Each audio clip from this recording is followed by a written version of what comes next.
Good morning, lovelies. So, the title of this week's video might be a little confusing. After all, I am a feminist, I like femme characters, I have loudly advocated for more femme characters better written in positions of power, so why on earth would I object to femme mentors? I don't object to them. I object to how they're written. Before we get started, remember to click that subscribe button and ring the bell so you don't miss another video. I post new videos on Sundays. You can also find me on Instagram, Twitter, and Facebook. All the links are in the description. My birthday giveaway is officially over. These 5 subscribers have won a signed copy of my illustrated novella, Homestead Hunts. Congratulations. I need your mailing address so that you can get your copy, so send me an email at this address with where and how you want your book delivered, and I'll get that to you ASAP. On to the video. For the most part, mentor characters in our speculative fiction media are men.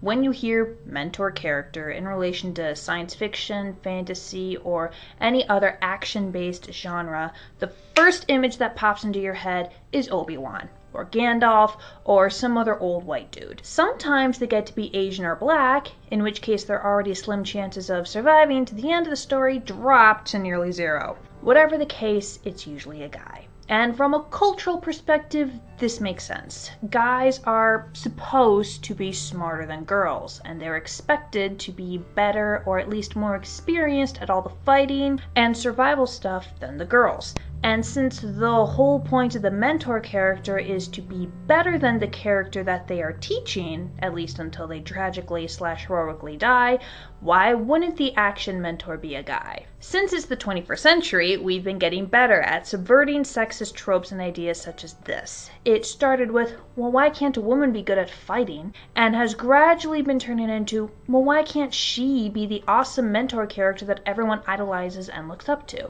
And this is great! The idea of the femme mentor is coming from a good place. There are so few of them out there that any writer who wants to make their mentor a woman should be encouraged to do so. The problem is in the execution.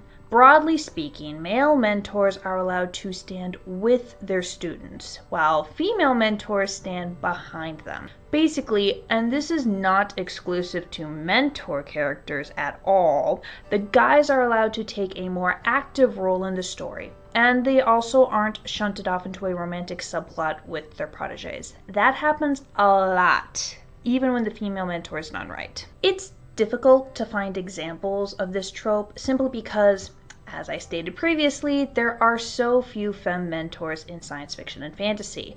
One of the more iconic examples is Trinity from The Matrix. Trinity isn't actually a mentor per se, not the way that Morpheus is, but she does help Neo navigate the ins and outs of the Matrix and the real world. So in the fundamental way, she counts. She's got a great opener, she jumps out of helicopter, she helps Neo murder a bunch of innocent security guards in the lobby, all that jazz. She's your standard strong female character who manages to have a solid characterization and more personality than a brick wall. And yet, her biggest contribution to the story is kissing Neo back to life and then cheering him on from the sidelines. I get it, it's Neo's story, not Trinity's. The fact that Morpheus also has to stand aside in the climax takes a lot of the sting of it. But you can have an amazing movie centered around a guy who works with the women all throughout the story rather than shunting them off to the sidelines. Go rewatch Black Panther and you'll see what I mean. But there's this thing in modern media. It's not even really a trope, but we've all seen it. I'm branding it as the chill chosen one. Like, there's no specific deity or whoever saying this person is the chosen one, but like the entire universe acts as if they are. You've got an action movie that centers around Joe Average, an ordinary guy with an ordinary job and an ordinary life. Through a series of weird events, he ends up being caught in some sort of spy conspiracy theory or supernatural underworld or whatever. That's fine. Great stories exist by shoving an established character out of their comfort zone and seeing how they react. We call this the catalyst. You can't have a story without it. The problem comes when Joe Average, who has never held a gun in his life, is suddenly shooting terrorists and fighting bad guys right alongside the people who have been training to do this for years. Joe Average gets maybe one scene where he's in over his head, and then after a brief training montage, he's James frickin' Bond. It's a power fantasy, designed to delude the audience, the male audience, that if they were plucked from their everyday lives and tossed into a death trap, they'd be totally fine. The best even, when we all know they'd be dead in 10 seconds. You can throw all the chosen one bullshit you want at me. At the end of the day, you need training to win wars and battles. Years and years of it. Joe Average's 15-minute morning yoga ain't gonna cut it. You want a power fantasy? Just make another John Wick sequel and be done with it. It's one of the reasons why I sympathize with Tiger in Kung Fu Panda. She puts in a lifetime of work to become a great warrior, and then this guy, literally by accident, steals the title from her. And then after one training montage covering at most a couple of weeks, he manages to defeat the big bad guy who defeated the 5 best fighters in the world at once? No, I call bullshit. An even better example of this is one of the most infuriating movies I have ever seen. Ant-Man. I love Marvel, but I hate this movie, and this is why. Hope Pym is just better at everything. She knows how to use the suit. She knows how to control the ants. She knows how to fight. She has been in the company the good guys are trying to take down 4 years. So she knows the people, the security, and weaknesses better than anyone else. But no, clearly the best person for this job is the random thief who broke in last week to steal the suit. I can already see the comment section going on. But Christina, she's Hank's daughter. How could you expect him to let her do something so dangerous as to break into a high-security facility run by a sociopath? 2 things. First, let her. Let her? She is a grown-ass woman. Why is Hank treating her like a little kid who doesn't know how to do jack shit? Number 2, remember all those Chosen One stories that center around a guy? It always seems to me that the other characters can't get the boy out the door fast enough. Well, son, seems you're chosen for greatness. Who am I, your parent/guardian, to stand between you and a mountain of horrors and bloodshed that will, at worst, kill you, and at best, traumatize you for life?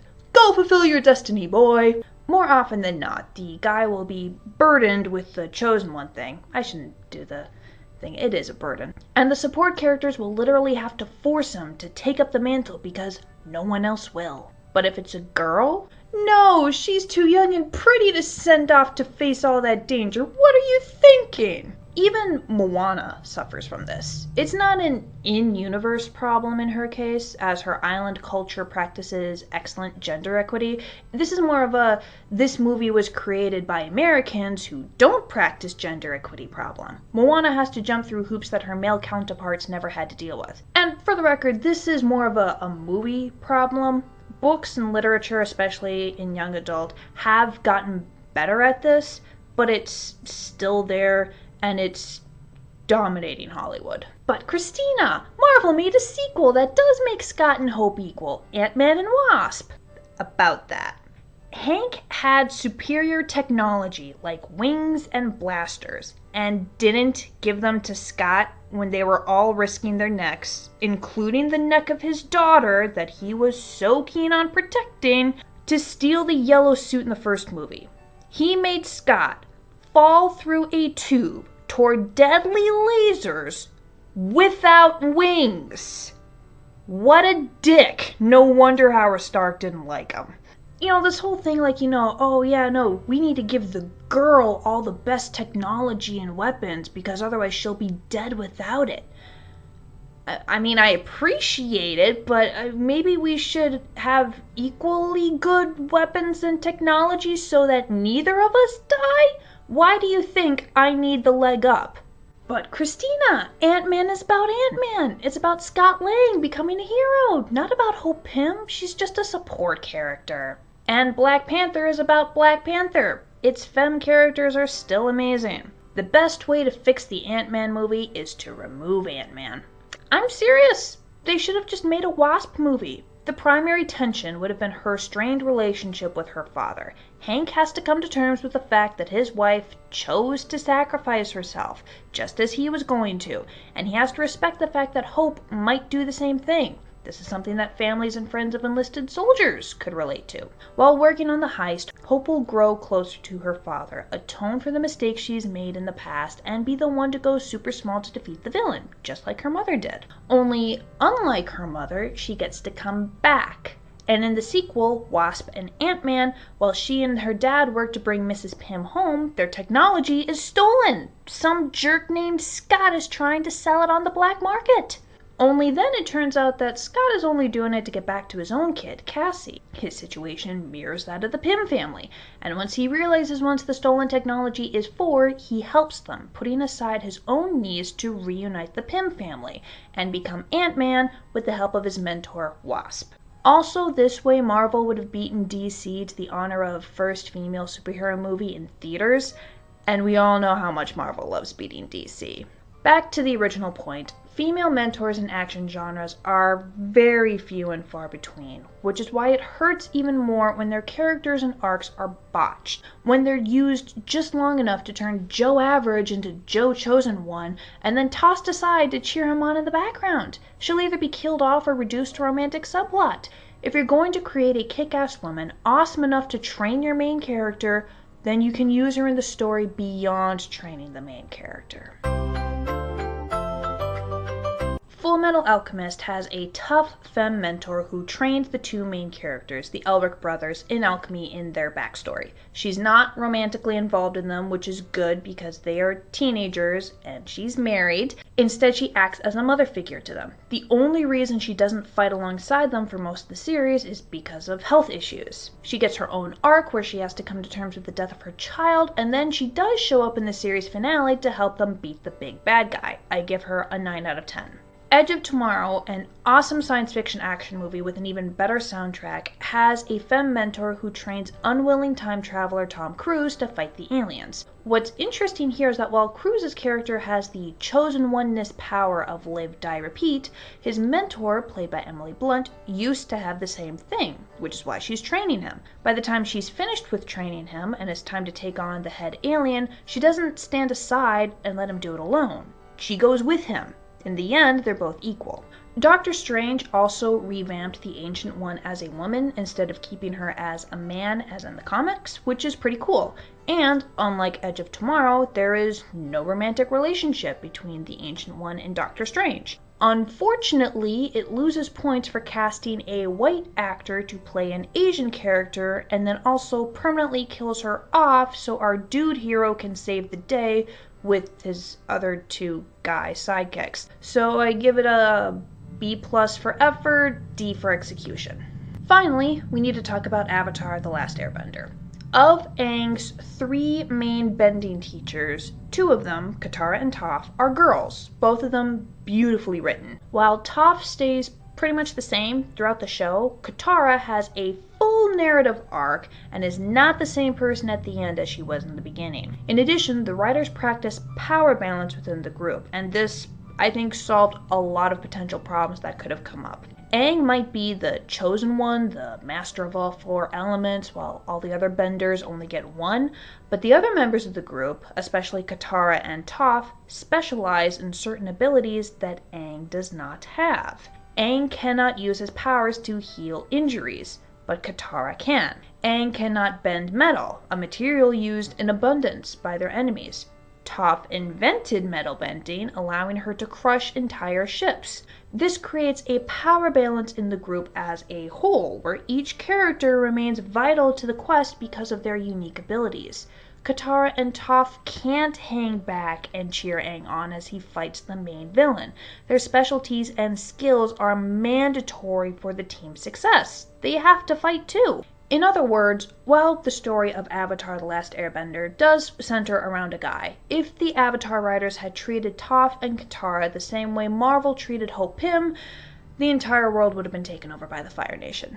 That's it for today. If you liked this video, hit subscribe and ring the bell so you don't miss another. If you know of any books, movies, or shows that have a well-written femme mentor, please add them to the comments.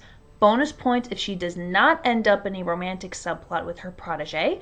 Double bonus if she doesn't die. Bye, lovelies!